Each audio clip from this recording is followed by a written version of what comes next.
ಚಿಕ್ಕಬಳ್ಳಾಪುರ ನಗರದ 26ನೇ ವಾರ್ಡಿನಲ್ಲಿರುವ ಶ್ರೀ ಪಾಂಡುರಂಗ ಸ್ವಾಮಿ ದೇವಾಲಯದಲ್ಲಿ 92ನೇ ವರ್ಷದ ಆಷಾಢ ಮಾಸದ ಶಯನಿ ಏಕಾದಶಿಯನ್ನು ಶ್ರದ್ಧಾಭಕ್ತಿಯಿಂದ ಆಚರಿಸಲಾಯಿತು.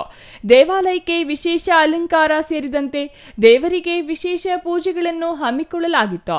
ಇಂದು ಆಷಾಢ ಏಕಾದಶಿ ಪ್ರಯುಕ್ತ ಬೆಳಿಗ್ಗೆ 6 ಗಂಟೆಗೆ ಶ್ರೀ ರುಕ್ಮಿಣಿ ಸತ್ಯಭಾಮ ಸಮೇತ ಶ್ರೀ ಪಾಂಡುರಂಗ ಸ್ವಾಮಿಯವರಿಗೆ ಪಂಚಾಮೃತ ಅಭಿಷೇಕ, ವಿಶೇಷ ಅಲಂಕಾರ ಹಾಗೂ ಮಹಾದ್ವಾರದಲ್ಲಿ ಸ್ವಾಮಿಯವರ ನಿಜಪಾದ ದರ್ಶನ, ಪ್ರಸಾದ ವಿನಿಯೋಗ ಏರ್ಪಡಿಸಲಾಗಿತ್ತು.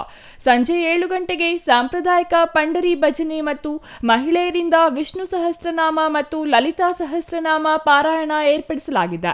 ಜುಲೈ 26ರ ಭಾನುವಾರದಂದು ದ್ವಾದಶಿ ಪ್ರಯುಕ್ತ ಬೆಳಿಗ್ಗೆ 6 ಗಂಟೆಗೆ ಸ್ವಾಮಿಯವರಿಗೆ ಮಹಾಭಿಷೇಕ, ವಿಶೇಷ ಹೂವಿನ ಅಲಂಕಾರ, ತೀರ್ಥ ಪ್ರಸಾದ ವಿನಿಯೋಗ ನಡೆಯಲಿದೆ.